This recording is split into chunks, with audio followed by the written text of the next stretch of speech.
So in this presentation today, I'm going to be talking about how TV and film culture of the mid-20th century has generally supported the view that robots and machines would do all of our house chores and we'd have more time to enjoy ourselves. So why are we still working ourselves to death? Has this actually happened? And we missed it somehow. So I'm going to start off by talking about some of the TV and film that might come to mind when thinking about this topic. So, for example, the one that came to my mind first was Back to the Future. So when they go to the future in the second one, that's actually set in 2015. That's 7 years ago now. And they thought we'd have rehydrators for food, hoverboards, auto-drying jackets. I mean, the self-tying shoes, we have those now, but that's because of the movie. And then TV, we've got, for example, like the Jetsons. So that was actually written, looking 30, 40, 50 years in the future. And they had robot butlers and space cars. But Mr. Jetson, the father, he was actually born, I believe, this year or last year in the TV show.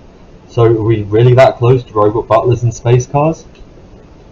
So some of the advancements we've made so far, we do have things inspired by sci-fi that have been created because these people have thought it up. We've got Roombas, smart cars, smart watches, smart houses, AIs. Adoption has been slow as people don't trust robots for one reason or another. It might just be they're set in their ways, or they see movies and TV where there's a lot of bad robots as well as good ones. People fear what they don't understand as well sometimes. So there's also been some other advancements made, like army technology, like the robot dog from Boston Dynamics. Now at first you look at that and you think, oh, this can help humanity, but it started being used for the army and the police have now got hold of them. So is it really going to help the general population? So next up, some of the advantages that we've seen so far or would see if these machines would do all of our chores and the jobs that we particularly don't want to do. Well, it'd free up people to do what they enjoy, follow the hobbies they want to, work the job that they want to, and would actually enjoy their, majority of their week they'd spend there. You want to do something you enjoy, it will help people feel better about themselves. It also increase wages for creative work as more people go into it. People can follow their passions. Be more funding for the arts and art programs. Kids would be encouraged to follow their dreams rather than chase financial stability. So in America they're always saying you need to be successful, you need to make the new biggest thing, you need to build yourself up in a company, whereas people can just do what they enjoy. Instead of trying to be successful and get financial stability, they'd be financially stable, doing whatever they want, while the robots are doing the jobs that no one actually wants to do or should be doing. And the education system will move and change to fit the work they're preparing for. It'll certainly help people enjoy school a lot more and get engaged and look forward to the future. Some of the disadvantages that we would see or we are seeing at the moment, and why we might still be working ourselves to death, and maybe we have missed it or it hasn't happened. First off, we're going to talk about planned obsolescence. So basically, we've made these big advancements, but it's being made by corporations and businesses that value money and growth over, a satisfied customer base or making the best product they can. They'd rather, it's been shown in court, it's been shown recently in the news with Apple, where their phones, they actually reduced the software updates reduced the capacity of these phones, and when the new one came out, making you want to buy the next one. They only licensed people were allowed to repair them, which they didn't give many licenses out, so that's harder to get your old phone repaired, making people buy a new one, which is pretty expensive, especially for middle and lower class. Only the upper class can afford to get a new phone every time they break it. A lot of this tech that comes out is very expensive as well. So at first, the majority of the world can't afford it.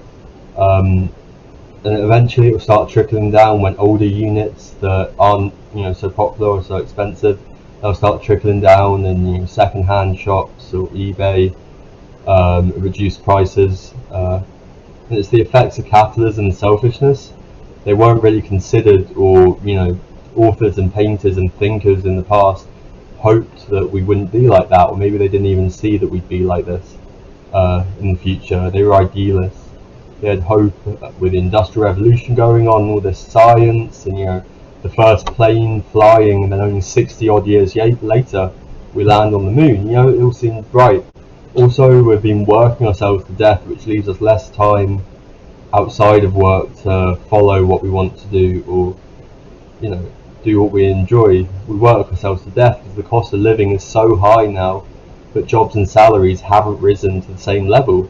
People have no option. They have to work second or third jobs and not see their kids, or spend their whole weekends doing chores because they have no time during the week.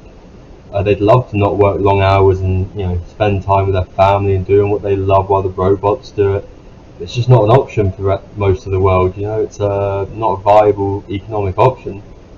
For those few 1% that can enjoy their lives while robots do their job, or sometimes even other humans that they employ doing jobs that robots could do, they have enough money and power over the other 99%. They can keep it all and they don't have to share, so everyone can enjoy the benefits they could.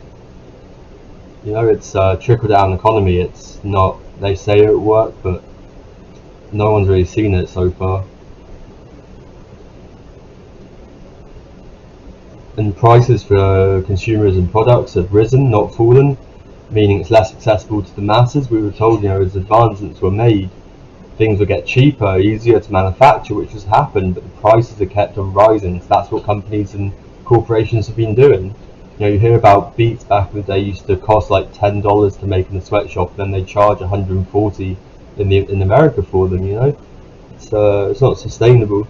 A lot of advancements have been made, especially in the healthcare field, but they've not been shared to the lower classes. I mean, in some countries, luckily we live in a country where we have the NHS, it's still, sometimes they won't pay for the really expensive treatments, the ones that aren't essential, but it's a lot better than in America, where a lot of people don't even go to the hospital in an ambulance, whereas rich people can go and get all these different treatments and advanced therapies and look like they're 20 when they're 50, and they live much longer than people in lower classes with poorer people. Overall, there's just been increased poverty, homelessness, while the upper class and financially affluent profit further. They tell us not to buy coffees, save our money doing this or that, don't get an Uber, while they get Ubers everywhere, and now driverless cars as well. They get all this extra time, but the lower classes don't see that. Whereas if robots were made cheaply and available to everyone, then we might be able to equalize things and opportunities and the time people have in the day.